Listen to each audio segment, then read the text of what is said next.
you mean I love so that. much. Yeah, look at the sign here. Women of Color Lead, thanks for being bold. Hashtag bold AF.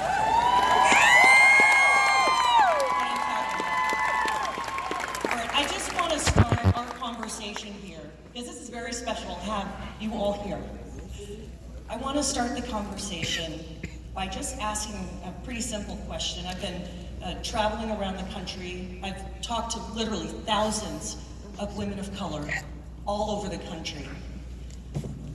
What do you say to women of color, to whom you are a symbol, a great symbol of what is possible in this country, who are feeling angry, sad, frustrated, and hurt by the recent words that have minimized your impact or even villainized you or tried to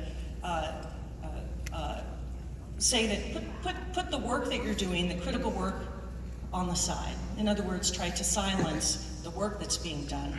What do you say to women of color? What's your message to us? Understanding that we are so critical to winning back the Senate and winning the White House and organizing and all of that. What's your message?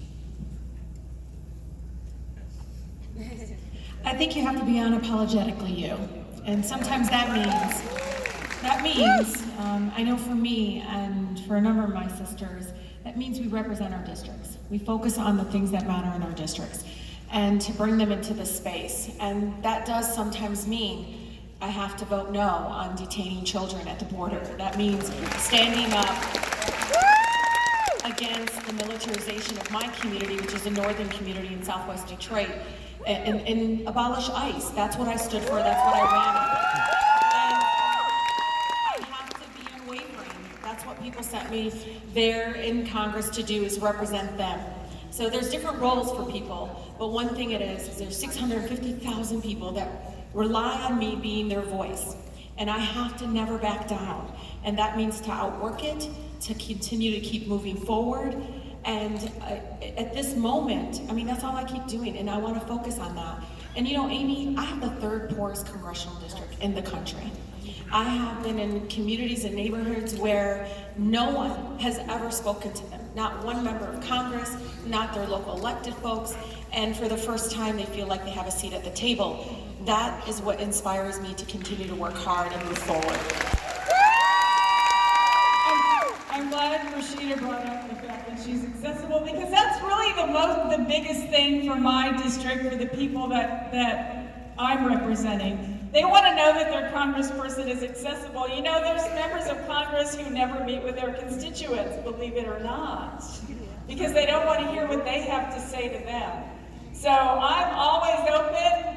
Town halls, you know, they come to my office, I show up at the rallies. Yes, I show up at all the rallies and speak on behalf of the children who are incarcerated in those cages on the southern border, because they need our voice as much as everyone else does. So I think being accessible, listening to the people, and look, I'm a single mom. I've had to be on food stamps. I have student loans. I know what it's like to make a decision between rent and food and all of those things, just like so many people, not just in my district, but across this country. And so I know what it's like. So yes, I want to hear those stories. I want to hear what's important to my constituents, but also to all of Indian country, 573 tribes across the country.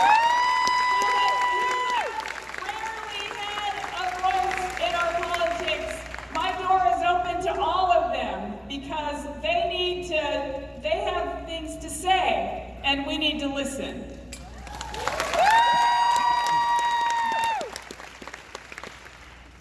So one of the things that I tell women of color and everyone is that we never need to ask for a permission or wait for an invitation to leave. We were sent to Washington, I believe, to lead with our values and to have an agenda that really pushes that forward. And so every single vote that we take, every single agenda we push forth is one that is rooted in the deep values that our communities have that are about making sure no one is being left behind, no one is being negotiated out of that table, that we recognize every single person in Congress has a role.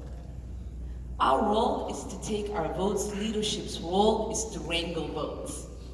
And so when everybody understands what their role is, then everybody succeeds. But there's a constant, I think, struggle oftentimes with people who have power about sharing that power.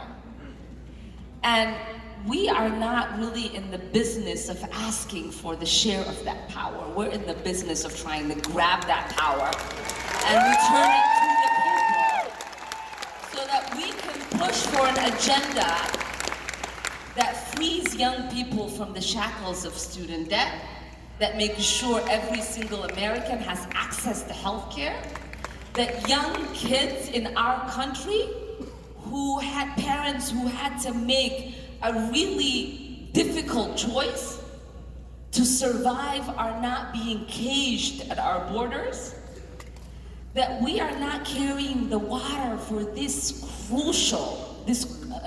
cruel administration, that we are doing the job that the people sent to us when they put us in the majority, which is to resist and insist on policies that push this country forward. That's the work that we're doing.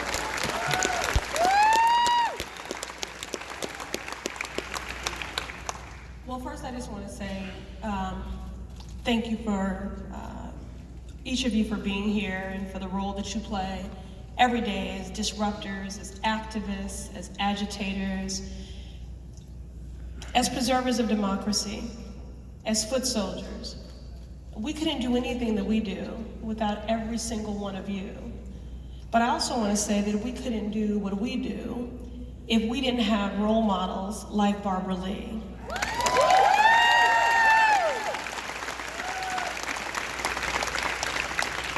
It is true, the old adage, just because it's a cliche makes it no less true. In order to be it, you have to see it.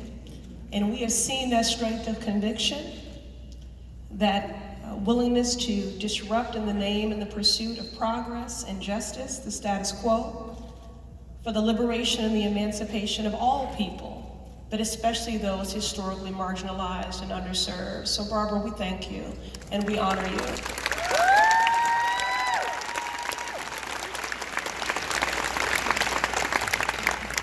And I endorse everything that my sisters in service said here. And I'll just say that I ran for Congress to do this work from a place that is people-centered. I believe firmly that the people closest to the pain should be closest to the power.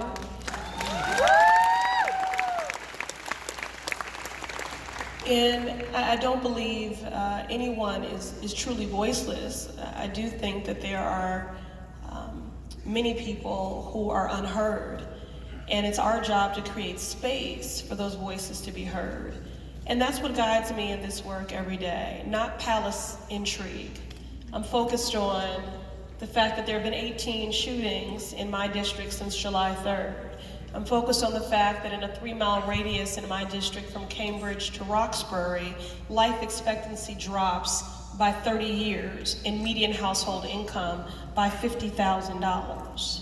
I'm focused on the fact that as someone, and we have all governed before we were elected to Congress, and I'll just say that I'm sick and tired and weary about the full freedoms, health, and safety of Black and brown children and families being compromised, negotiated, and moderated. And that's why I'm here, to focus on the work with a capital W. So.